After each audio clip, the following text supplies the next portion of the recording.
Hey everybody, hello again, my friends. Welcome back to the channel Pensando Inglés, where my name is Kyle, where I make videos about interesting topics, everyday topics, real life topics that you can use to improve your English, because I speak like this, slow, clear, so that you can understand what I am saying, okay?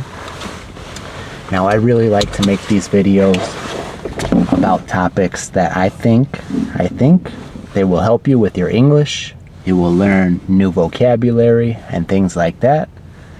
Plus, you will get to listen to how a native speaks, the way that we speak here.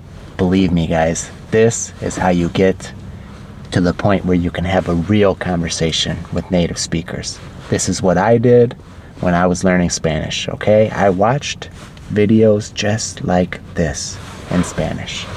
And by the way, that is why I make these videos, because the videos that I watch help me so much that I decided I wanted to help you guys. So guys, today I have a video that I think is about a topic that is spiritual in a way, but also very practical, very something you could use in your everyday life, something that's just good to know, okay? Now, for anybody who's interested in these spiritual topics, okay, spirituality, religion, things like that, in the membership down in the description below, if you want to see more content like that, there is a ton of videos about spirituality and things like that. And that's just because that's something that I am personally interested in. So I made a whole lot of that content on the membership page, where we go into the teachings of Jesus, a lot of deep dives on religion, what it really is, things like that. And I think there's a ton of good content on there. So if you want more content about spirituality, and it's not all just spirituality there, guys, there's a lot of crazy stuff. You could check it out. Go become a member. Get a whole lot of content for yourself and help support me. So, today, this video is about something that Jesus actually said, but this video has nothing to do with religion, okay? Jesus said, seek and you will find, okay? Seek and you will find, which means if you look for something, eventually you will find it. And guys, this applies to life in general in so many ways. This is almost just a law of life, a law of the universe, okay? Seek and you will find. All right? Now, in a spiritual sense, guys, maybe how Jesus was trying to say this, seek God and you will find it, okay? You will find him. And what that would mean to me is prayer, meditation, going deep within yourself and looking, okay? If you just stay doing your everyday thing, you don't change anything up, you don't spend time inside yourself in meditation, searching, you'll never find that relationship with God, with the universe, with whatever you want to call it, okay?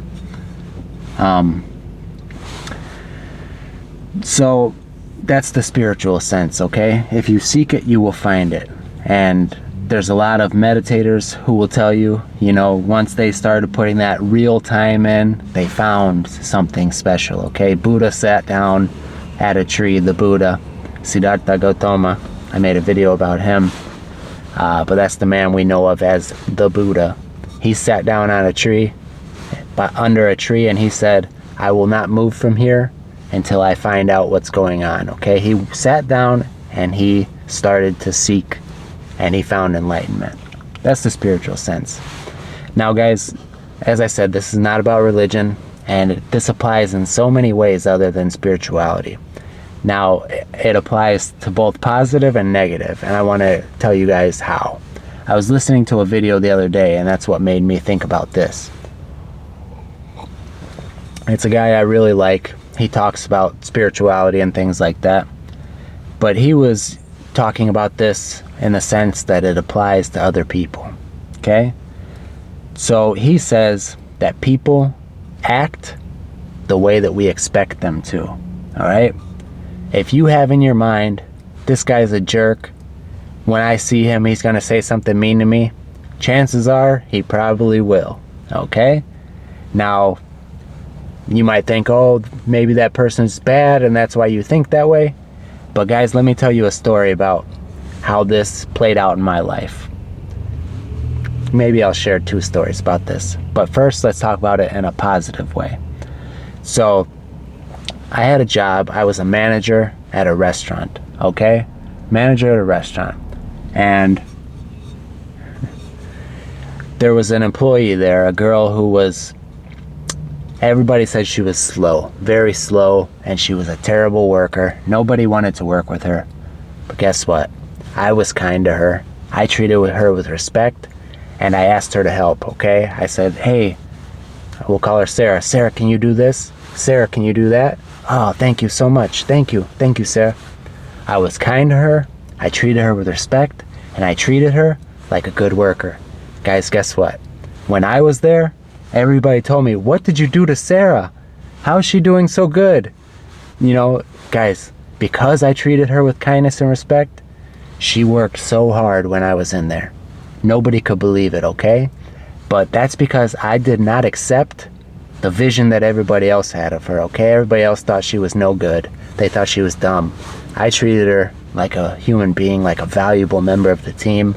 And guess what? She lived up to my expectations, okay?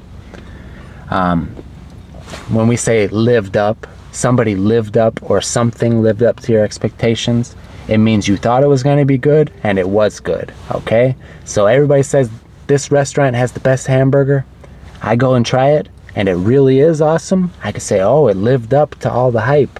It lived up to what everybody says about it, okay? So that's one example of how I've seen this. Another one, guys, is I stopped seeing somebody in a very negative light. This person, we could say, was my enemy. And I made a conscious effort in a meditation to stop hating this person. I saw them doing good things. I wished positivity for them, and I forgave them, okay? And the next time I saw them, they apologized to me. They apologized for everything that's happened. They said they know they were wrong, etc., etc. And it played out exactly the way it did in my meditation, all right? Now you might think, I don't know what you could think. To me, that's crazy, okay? I saw this person apologizing to me. I saw this person being kind to me in my meditation.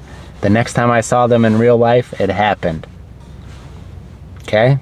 So that's up to you if you want to decide that that was just a coincidence, or if that person somehow, by this law of nature, was affected by my changing of the way I see them, okay? They lived up to the expectations that I had, okay? Like this guy said, he's a spiritual master. He says people usually live up to the expectations that you give them. So those are a couple positive examples. Some negative examples are, like I said, you think this person's a jerk. You're scared to go see this person because you think they're going to be mean to you. A lot of times it happens like that. There's also some other examples of how seek and find can be in a negative way, guys. If you're in a relationship and you go through your girlfriend or your boyfriend's phone without them knowing it, say your girlfriend leaves her phone on the bed, she goes to take a shower. When she's in the shower, you know that you should not look at her phone. That's an invasion of privacy. That is saying that you don't trust her. That is disrespecting the trust between two people that are supposed to love and trust each other. I'm going to make you a promise right now. I promise you, if you look in the person, your partner's phone, you will find something that makes you mad. You will find something, 100%. And guys, this is seek and you will find. If you seek something bad in that phone, you say, oh, I bet she did this, I bet he did this. I promise you, you will find. There will never, ever be a case where you're like, oh, I'm going to look in her phone and make sure she's not doing anything, where you will be satisfied with what you find in that phone. You will always find something. Okay? And let me tell you why. This is an example of how it doesn't have to be spiritual, guys. It's very practical. You already have your mind made up that there's something bad in that phone. Because if you didn't, you would not be looking, okay? So you already made your mind up that there's something bad in that phone. So when you look, even if there's nothing in there that's seriously wrong, you will find something in there and twist it to make you mad. I promise. Okay? You're gonna see a text from her male cousin, okay? Or some old lady that your husband works with, and you're gonna let it make you mad, and you're gonna tell yourself, he shouldn't do this, she shouldn't do this. Even if it was completely innocent, you are going to find it as something bad because you went there to seek, and you found. And you deserved what you found. And guys, I promise, seek in your partner's phone and you will find something that makes you mad, okay? And this may be unrelated, but I want to share something based on this that has something kind of to do with this. Something that a therapist told me once. It's not the situation that's causing us all these problems, okay? It's not something your girlfriend did. It's not something your ex did. It's not something that the guy said at work that's upsetting you. It is what's going on in our own brains, okay? The way we are thinking about the situation, okay? Because the way that we see life is not reality, okay? We see life through our own opinions, through our own experiences, our own negative emotions, all right, or positive ones. If you're a super positive person and you've been working for a long time on your emotional health, your mental health and everything like that, you might see things a little bit closer to reality, and you might even see them better than reality. But the fact is, the way that we view a situation is not reality. It's our version of it based on our own opinions, okay? So, seek and you will find, my friends. But it also applies to things like goals. If you truly seek something, you will eventually find it. If you truly seek to speak another language, you will be looking and looking. You'll be searching YouTube for the best channels. You'll be searching for the best free apps. You'll be looking at the library for a good book. Seek and you will find, okay? If you're looking for a partner, all right? You want a boyfriend or a girlfriend. Seek and eventually you will find, okay? But seek in a wise manner, a smart way, okay? Plan out your seeking, okay? Because you will find. So the fact is you will find, whether it's good or bad. So make sure you're seeking in the right places, all right? If you're seeking security in your relationship, seek a good conversation with your partner. Don't seek proof in her phone or his phone, okay? Seek to connect on an emotional level where you feel that you trust them. Do not seek by invading their privacy. Because whether you seek in good places or you seek in bad places, like my favorite spiritual mentor said, seek and you will find. Como siempre, mis amigos queridos, muchísimas gracias por ver. Nos vemos pronto.